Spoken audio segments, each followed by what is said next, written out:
Hey, everybody, it's Kevin. Really excited to be here with you today. Okay, so we are jumping into something that I think is really interesting because as a pharmacist, we go through processes that are all kind of different on how we select really good candidates. Part of that is resume. And so in the PharmTech 360 show, and welcome everybody here, wanted to go over some things that I've seen online, some things I've used personally to be able to go through a resume.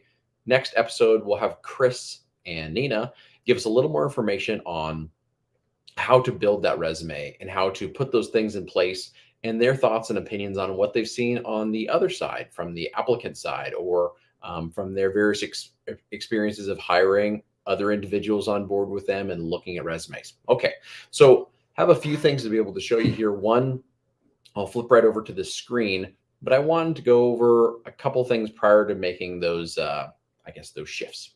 So one is, of the pharmacy technicians that I have worked with or hired, and some of the things that are great to be able to point out are the skill sets and abilities of the technicians that I have worked with previously that were very high achievers, ones that excelled in their individual positions.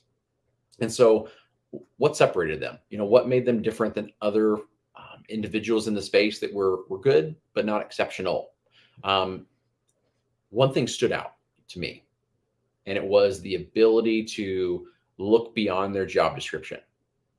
So if they were working on a task within the hospital, if they were doing something that really required them to take medications from point A to point B and drop them off inside of an automated dispensing machine, if they saw workflow issues, if they saw problems with billing in between, if they're able to help the nurses to coordinate their abilities to procure medications, or noticing that during code situations or other things that were popping up that there could be something we could do better or make easier.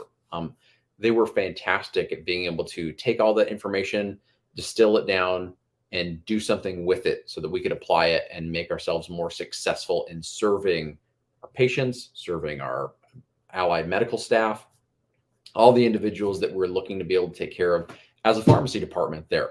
There are lots of other outside of the pharmacy world jobs. Just wanted to give you that example, that those that were exceptional had that ability to be able to notice something is going on inside of this system that I'm not tasked to do, but I'm going to be able to take it, use my knowledge, work with the rest of the team, and make it better for everyone else. Just that level of recognition, I think did two things for them. One, it made me notice immediately, to see their level of skill. It made me push for administration to want to bring them more financial reward, to increase salaries, to push for them to make more money. Reason is because they're setting themselves apart.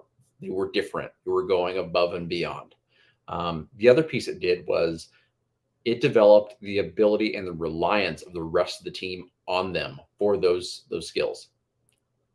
The one nice thing is those skills weren't just, I'm a pharmacy technician, I'm able to take medications, run them by a pharmacist, and take them out and make sure they're available to patients and staff.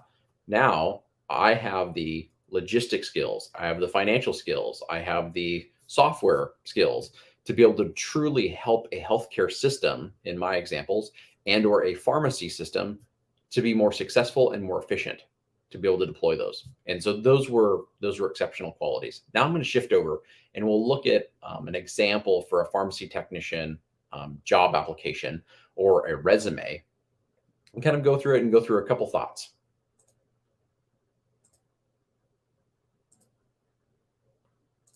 Perfect, right here. Okay, so I'm going to move myself off so you guys can see the entirety of the screen. Okay, great. So now in here, we've got this fake application. The reason why we're looking at it in general, just the overall layout of the application is interesting. So going through like these examples, the reason why we're going through them is not really the format or anything along those lines, because if you want advice on formatting a resume, getting those things set up so that it's successful for you and you can really paint yourself in the best light, go to Career Compass on RPH Ally. We've got a couple specialists they're there to help you with resume building and next steps in job satisfaction and development, deployment. So go ahead and see both Lori and Pat and Career Compass and our PH Ally. You will be happy that you met those two. Brilliant in this space. But not really going over format, not really going over overall like content and layout, just really picking apart a few little elements that I love or highlighted in these resumes and ways that I think a pharmacy technician can really differentiate themselves. So when we look at Micah here, we see the assist the pharmacist providing quality. So this is, of course, you're describing to whoever the future employer is what the basics are of what you're doing, inside of this section, which is great, and shows some of the knowledge inside of various compounding components or knowing compounding laws. The thing I want to key in on here is in the skills section, being able to break down, this phrase, I'm just a tech, right? We've all heard that in one way, shape, or form. It is not true, because I think Micah does a really good job of showing that it's not true. Like the clinical program management, that happens so often, that we have the management of those programs is success of those programs and is often, put on the backs of pharmacy technicians to be able to uphold those things and make sure that they actually make a difference in patients' lives. And so having that skill, having, the program improvements element, being able to take a program from where it was and build it up and then showcase it inside of a resume or talk about it during an interview, massive. That you can show this is where it was, this is what I saw, this is what I did. Huge improvements. Policies and protocols and procedures. So looking at this piece here, those policies and procedures and protocols, they're a pain for everybody to write, right? There's lots of great tools and lots of great places you can go. And once again, ping people on our PH Ally to be able to ask, hey, what did you do for this policy or procedure, or layout? Because it's great to be able to share amongst peers, how we're doing things.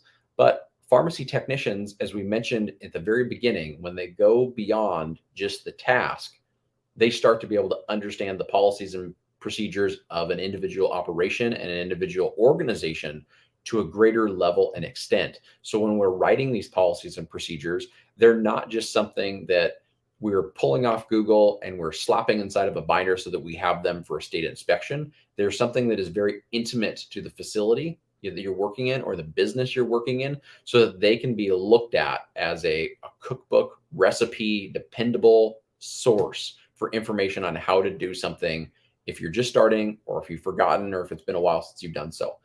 So I think that is tremendous in walking someone through, once again, truly showing them this is what I did with that policy and procedure and how I made it better, and what components I personally added to it, I think are fantastic. The drug information requests, of course, the clinical claims rejection resolution, emerging clinical trends, formulary information, HIPAA, relationship building, and people management. So all of those are great at the end. The next few are fantastic. The more important piece, not just having them on there, is going to be truly showcasing them, in next stages of interviews. And Micah does a nice job here in the experience section of keeping it nice, brief, and clean, when you're kind of looking at the overall resume. So for me, when I'm evaluating a pharmacy technician to be able to hire, it's nice to be able to look through something of the bullet points that they've done and they've taken care of that will directly apply to what I am going to ask them to do in this job setting. And so that is the one interesting thing, that when we're writing a resume, sometimes we think, I'm just going to put everything, on there, which is great. You have those skill sets, but for the individuals making decisions on if they're hiring you or not, they specifically want to know, are you a good candidate for this role? Not, are you a good technician in general, right? And so if you have the ability to really detail out, those experiences all the way down to, this is what I can do in your setting, like that directly applies to what I'm going to do at the location I'm applying for, even better. Okay, great. And then there's some education, components at the bottom. If there's any certifications, if there's any trainings, all of those things are, really nice to have on board to be able to see, like, I have additional expertise in these spaces. Sometimes it's talked about, are certifications worth it? Sometimes no, sometimes they're assumed knowledge for individuals, but if they are something that showcases differentiation in these certifications, so you have knowledge in something that is uncommon, for the given vocation, massive to list it. If someone has Lean Six Sigma, or they have any other like business abilities or skills, or finance abilities or skills, or clinical abilities or skills, list goes on, put those down, because those certifications really make someone think, I don't expect a typical candidate to have these certifications. So you need both. You need the certifications that you would expect, someone to have there, but also really to differentiate your resume. If you can include certifications that you wouldn't expect, but can apply or benefit the position that you're looking to jump into, fantastic. Plug those in, you're ready to go. All right. And so looking here, here's some different resume skills and keywords to be able to add on board. This job scan site is a nice spot to just come and be able to look at in general. They do offer some other kind of tips and tricks and things inside of there, which is great. I think there's some free elements and there's paid pieces. But as I mentioned, head over to RPH Ally, go to Career Compass, ask Lori and Pat, and they'll set you up in a ton of different ways to make you successful right off the bat inside of that channel. Okay, so these are the last tips I wanted to go over real quickly, and then we'll let you go for the rest of the day and hopefully be writing those resumes and knocking them out and getting great jobs. So the 5 resume writing tips for pharmacy technicians include a resume objective. Okay, great. Yes, you do want to have a resume objective, and it is your pitch. Like, that is the important piece. A resume objective is you writing a pitch. Dear so-and-so or organization, I am going to be a perfect candidate for this. Here's my pitch. Here's my spiel. Here's why you should choose me. Strong action verbs. I don't personally care about strong action verbs inside of a resume, being laid out, but here's the reason why they trigger someone psychologically, maybe more than even I think, is they show you've done something or you were doing something significantly. So tried, attempted, did. Those things don't show that there's no mastery, in that. There's no a completeness in those phrases. And so being able to avoid some of those terms, I think, is fantastic. Leveraging past experiences, we talked about that. And I think detailing those past experiences so that someone knows what the point A to Z is in the process. Of course, you don't need to go through the entire alphabet, but what those steps were of you recognizing a problem, what you did about the problem, and the result. Absolutely fantastic. List specific accomplishments. There it is. And then be concise. So in form of brevity, I'm going to close this screen and tell you guys, have a wonderful day. If you have any questions, in terms of being a resume expert, I'm not. I've evaluated them. I've looked at individuals that are applying for jobs. I've seen folks that have been very successful and those that haven't been, those that have gotten promotions, those that have gotten raises, and those that haven't. And I gave you some of the tips, that I've seen. But if you want even more detail, go to both the PharmTech 360 channel, which is absolutely fantastic. Nina and Chris will set you up with what you need to do as a technician to be able to apply for different jobs. And if you really need focused help on your resume, in particular, and that career development for you, head over to the Career Compass and get to know a little bit more about Pat and Lori there. So we'll see you over there. Have a wonderful day.